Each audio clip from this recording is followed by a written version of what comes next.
Minas Gerais. Lugar maravilhoso e inesquecível, porém cheio de encantos e mistérios inexplicáveis. Sou descendente de mineiros. A minha mãe estava grávida quando meu pai foi designado para vir para o Rio Grande do Sul. Sendo ele funcionário público federal, veio para cá e aqui estamos até hoje, há mais de 28 anos. Vamos a Minas muito poucas vezes, uma, no máximo 2 vezes ao ano. Porém, como os meus avós são vivos e já são idosos, eu fiquei com a tarefa de passar um bom tempo com eles. Meus avós, como bons mineiros que são, gostam muito de nos contar histórias, e eu sou fascinado pelas histórias assombradas que eles sempre nos contaram. Confesso que sempre tive um misto de curiosidade, dúvida e medo, mas eu sempre passei horas e horas escutando meu avô contar as suas histórias e ficava imaginando como seria. Eu imaginava, mas nunca cheguei perto do que realmente é a sensação de quando se encontra algo sobrenatural. E isso, infelizmente, eu pude comprovar. Com a pandemia, tenho ido a Minas com mais frequência para fazer companhia para os meus avós. Tenho um primo que é praticamente da minha idade, diferença de 2 anos. Somos muito próximos, portanto, quando estou em Minas, passamos boa parte do tempo juntos. Este meu primo gosta muito de pescar e eu também. Então, sempre que podemos, estamos na beira do rio pescando. E é exatamente na beira deste rio que eu tive contato com o sobrenatural. Coisa que jamais vou esquecer. Foi uma sensação única. Uma das histórias que meu avô nos conta a respeito deste rio é que, infelizmente, há muitos anos atrás, uma pequena embarcação tombou ali e todos os embarcados vieram a se afogar. Infelizmente, nem todos os corpos foram achados. Foram mais ou menos em torno de 20 a 25 corpos. Ele nunca soube dizer ao certo. Segundo o meu avô, quando passamos pela estrada que beira o rio, podemos ver nas noites de lua clara algumas pessoas se lamentando ali, na beira do rio. E segundo ele, essas pessoas são as almas daqueles afogados procurando seus corpos.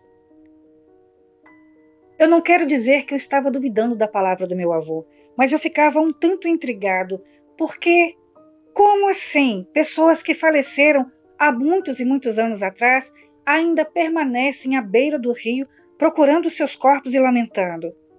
Como pode ser isso? Afinal de contas, quando morremos, não precisamos mais dos corpos.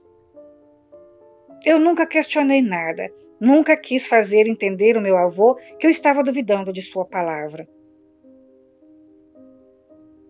Um dia fomos pescar e, quando estávamos ali na beira do rio, lembramos dessa história. Então, meu primo e eu resolvemos que iríamos pescar durante a noite. De primeiro momento, ficamos um pouco apreensivos. Eu achava que meu avô não deixaria que fôssemos até lá. E, para minha surpresa, ele deixou. Ele só disse o seguinte: não vá para o lado direito da beira do rio. Procurem o outro lado da margem. Questionei o porquê e ele me disse: você sabe muito bem da história da beira do rio. Ou eu preciso te relembrar? Eu fiquei um tanto arrepiado, mas eu disse a ele que não precisava me lembrar e que iríamos seguir o seu conselho. Não ficaríamos ali onde ele disse que era proibido. A noite chegou. Arrumamos as nossas tralhas e fomos para a beira do rio. O meu primo até chegou a comentar que poderíamos encontrar algo sobrenatural lá, e quando eu perguntei o que, ele me disse: Já imaginou se aparece aqui um lobisomem? Se aparecer, temos que pular dentro d'água, porque em águas eles não entram. Eu achei aquilo tudo um tanto fantasioso, mas resolvi entrar na brincadeira e concordei com ele. Era por volta de 8h30 da noite. Estávamos lá, eu, meu primo, grilos, sapos, vagalumes e corujas. Um clima perfeito. A lua clara iluminava tudo ao nosso redor. Era paradisíaco aquilo. Conversávamos muito pouco para não fazer barulho para espantar os peixes. Então, em um determinado momento, começamos a ouvir um choro. Eu olhei para meu primo e tentamos identificar de onde vinha o barulho. Pensamos que aquilo poderia ser sugestivo de nossas mentes. Então, resolvemos esquecer aquilo e começamos a conversar, cochichar um pouco para distrair a mente. E foi neste momento que ouvimos novamente o lamento, porém um tanto mais alto. Eu me arrepiei todinho. Eu olhei para o meu primo e ele já estava com os olhos marejados de lágrimas.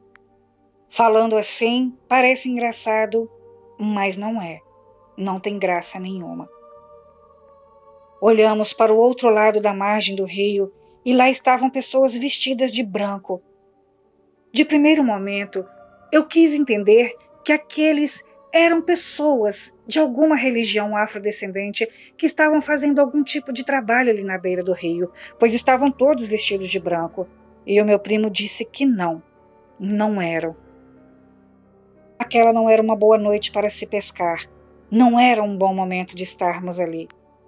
Fosse o que fosse aquilo, eu não gostaria de permanecer mais tempo por lá.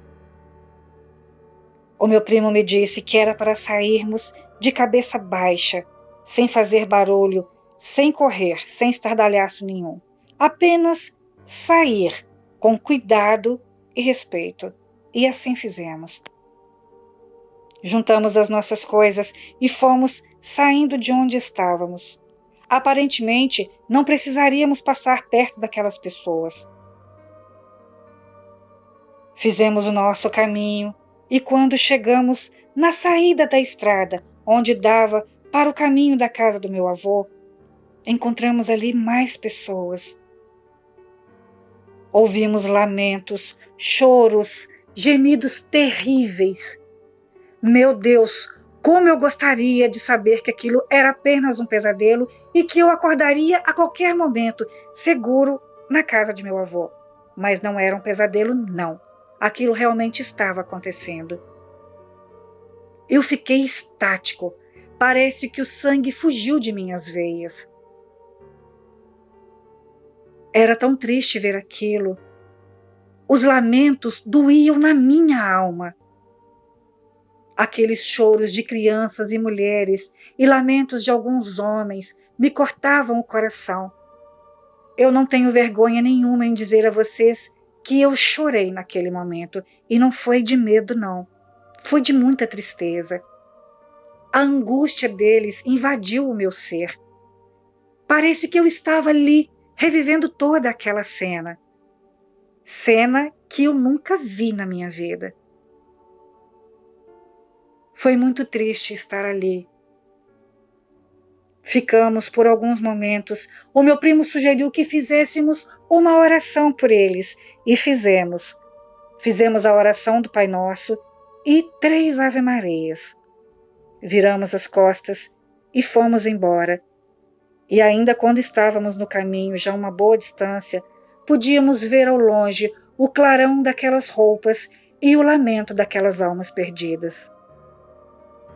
Quando entramos em casa, cumprimentamos o meu avô, sentamos perto dele e continuamos em silêncio. Pelos nossos semblantes, ele entendeu que alguma coisa havia acontecido e ele só perguntou o seguinte: agora vocês acreditam? O meu primo disse que nunca duvidou, afinal de contas, ele é cria de lá. Porém, eu pensava que aquilo tudo era só imaginação do povo mineiro, sem desrespeitar ninguém. Pude comprovar com os meus olhos que não era mentira, não era história para boi dormir, como diz o meu avô, mas sim, é verdade. Infelizmente, aquelas almas vão ali à beira do rio procurar os seus corpos, lamentarem, chorarem e gemerem. É muito triste tudo isso. Eu confesso a vocês que depois disso eu não tive coragem de voltar à beira do rio nem durante o dia. Não é medo, eu não consigo explicar o que é. É uma tristeza que eu sinto quando lembro de tudo aquilo. Eu perguntei ao meu avô se ninguém nunca fez nada para tentar ajudar aquelas pobres almas, e ele me disse que fazem sim. Periodicamente são celebradas missas ao longo do rio, e também novenas são feitas em embarcações para tentar encaminhar essas almas ao seu lugar de descanso. Mas parece que muitas delas ainda insistem em estar ali. Parece que não acreditam que não fazem mais parte deste mundo. Eu não tive mais coragem de voltar lá na beira do rio e, sinceramente, acho que não terei nunca mais. Quero deixar claro aqui que o sobrenatural existe e que uma hora ou outra você que está ouvindo meu relato pode dar de frente com ele, querendo ou não, crendo ou não. Isto não depende de você.